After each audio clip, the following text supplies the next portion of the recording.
Il était presque minuit lorsque les voisins de la rue du Cloverding commencèrent à entendre des bruits étranges.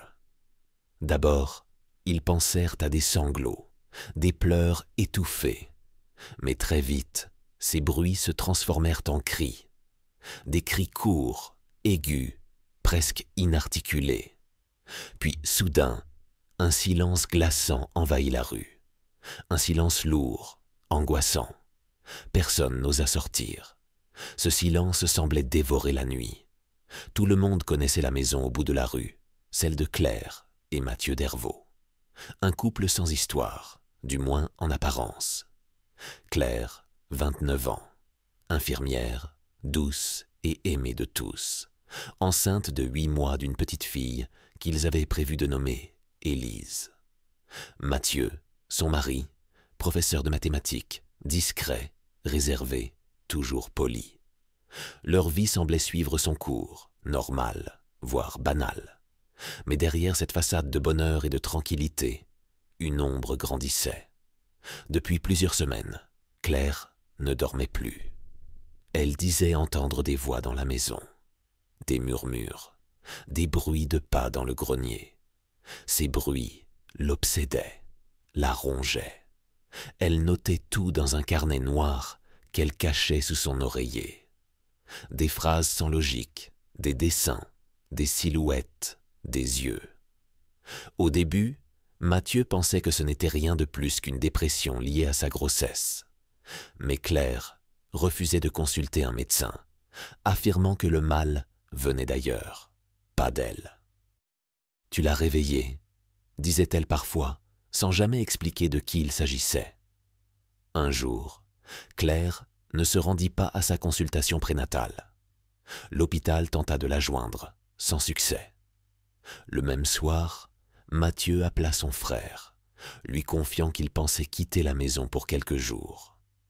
Il ne supportait plus l'atmosphère pesante. Il avait peur. Mais il ne quitta jamais la maison.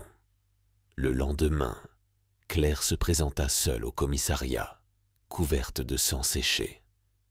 Elle tenait son ventre de ses 2 mains, comme si quelque chose d'invisible la maintenait en vie. Elle déclara, d'une voix calme, presque détachée, « J'ai libéré ma fille. Il n'est plus un danger pour elle. » Les policiers se rendirent immédiatement chez eux. Ce qu'ils découvrirent défiait l'imagination. Dans la chambre conjugale, le corps de Mathieu gisait sur le lit, les draps trempés de sang. Il avait été mutilé avec une violence indescriptible. Des mots avaient été gravés dans sa peau, à l'aide d'un couteau de cuisine. Le miroir au-dessus du lit portait une inscription étrange, en lettres rouges, comme écrite avec du sang. Elle voit, elle protège. La maison était intacte, aucune lutte visible, pas de traces de lutte, ni d'empreintes étrangères, pas même celle de Claire sur l'arme du crime. C'était comme si quelqu'un d'autre avait agi, ou quelque chose d'autre. Lors de l'interrogatoire, Claire resta étrangement calme. Elle expliqua d'une voix posée. Il voulait la tuer. Il voulait qu'elle ne naisse pas. Mais elle m'a parlé. Elle m'a montré ce qu'il était vraiment. Les psychologues de la police diagnostiquèrent un état dissociatif profond, possiblement causé par un traumatisme lié à la grossesse ou une psychose gestationnelle. Mais une question persistait, sans réponse. Comment une femme enceinte, seule, épuisée, avait-elle pu commettre un acte aussi atroce, sans aucune trace de lutte? Alors qu'elle était en garde à vue, Claire demanda à parler à quelqu'un. Elle ne précisait pas qui, mais affirmait « Elle veut que je raconte ». Avant que l'enfant ne naisse, les autorités ouvrirent une enquête psychiatrique. Claire fut transférée dans une unité spécialisée. Mais ce qui se passa ensuite était encore plus effrayant. La première nuit à l'hôpital, un enregistrement audio de ses paroles fut pris. Ce qui semblait être une simple parole d'une patiente troublée se transforma en quelque chose de bien plus sinistre. Dans l'enregistrement, on entendait Claire parler seule pendant des heures, jusqu'à ce qu'à 3 heures du matin, une autre voix, faible mais distincte, murmure quelque chose. Une voix d'enfant, venant de son ventre. L'hôpital affirma que ce n'était qu'une illusion auditive, une simple interférence. Mais ceux qui avaient écouté l'enregistrement refusaient de l'entendre à nouveau. Le personnel, bouleversé, affirma que cette voix était bien réelle.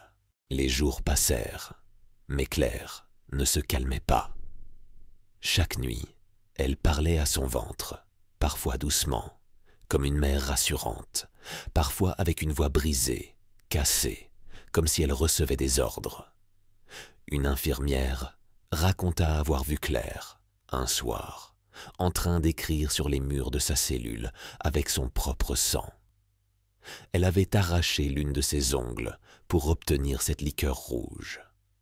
La phrase qu'elle écrivait, inlassablement, était toujours la même. Il n'était qu'un porteur.